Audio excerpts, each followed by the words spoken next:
వీధి కుక్కల కోసం 2 రకాల వెర్షన్. నేనేమంటానంటే వీధి కుక్కలు అనేటటువంటి వాటికి తిండి పెట్టచ్చా పెట్టకూడదంటే పెట్టమనే అంట. నేనైతే పెడతా. నాకు ఓపిక ఉన్నంత వరకు పెడతా. నాకు ఓపిక ఉన్నంత వరకు ఓ 3-4 కుక్కలకి రోజు వేస్తా నేను. ఎందుకు?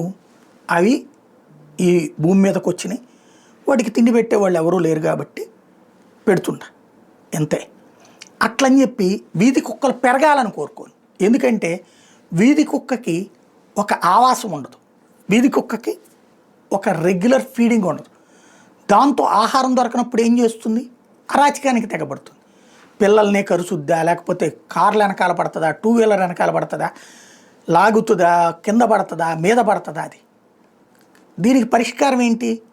వీధి కుక్కలు పెరగకుండా చేయాలి. అది ఎవరు చేయాలి? కార్పొరేషన్ చేయాలి. ఎలా చేయాలి? వీధి కుక్కల్ని పట్టుకుని వాటి కుటుంబ నియంత్రణ ఆపరేషన్ చేయాలి. ఇది చేయాలంటే ఇవాళ రోజున అంత ఓపికన్నోడు ఎవడూ లేడు. ఒకప్పుడు ఆ కుక్కలు పట్టుకునే ప్రత్యేకమైనటువంటి ఎక్స్పీరియన్స్డ్ వాళ్ళు ఉండేవాళ్ళు. ఇప్పుడు కుల వృత్తులు అంతరించాక ఇవాళ అది సాధ్యం కాదు. ఒకప్పుడు వీధి కుక్కల్ని చంపేసేవాళ్ళు. ఒక్కొక్క వీధి కుక్క 8 నుంచి 10 కుక్క పిల్లలను పెడుతుంది.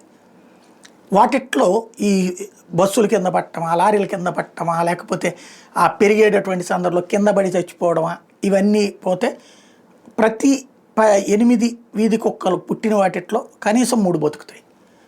ఇవి ఏళ్ల తరబడి కాదు, ఏడాదికి పెట్టేస్తాయి. ఏడాదికి ఈ కుక్కలకి ఏమీ వజ్యాలు ఈ లేవు కదా. వాతావరణం మారగానే సంభోగం జరిగిపోతుంది. ఆ పైన బిడ్డలు కనేస్తాయి. ఇక అక్కడి నుంచి ఆ మక్కొక్క ఏమీ తోడుండదు, ఒక మక్కొక్కకి కావేవి. కాబట్టి ఈ పిల్లలు పెరిగిపోతుంది. వీటి వలన సమాజానికి సమస్య ఉంది. సుప్రీంకోర్టు రైట్ చేసిన పాయింట్ కరెక్ట్. కానీ సమస్య ఏంటంటే ఒక వేగ్ ఆర్డర్ల ద్వారా వెళ్తున్నాం తప్పించి పరిష్కారం లేదు. సుప్రీంకోర్టు ప్రాంగణంలో ఉండటానికి లేదు, లేకపోతే ఢిల్లీలో ఉండటానికి వీలు. ఎక్కడికి చేయాలి? ఏం చేయాలి? వాటిని చంపేయాలా? అనుమతిస్తారా?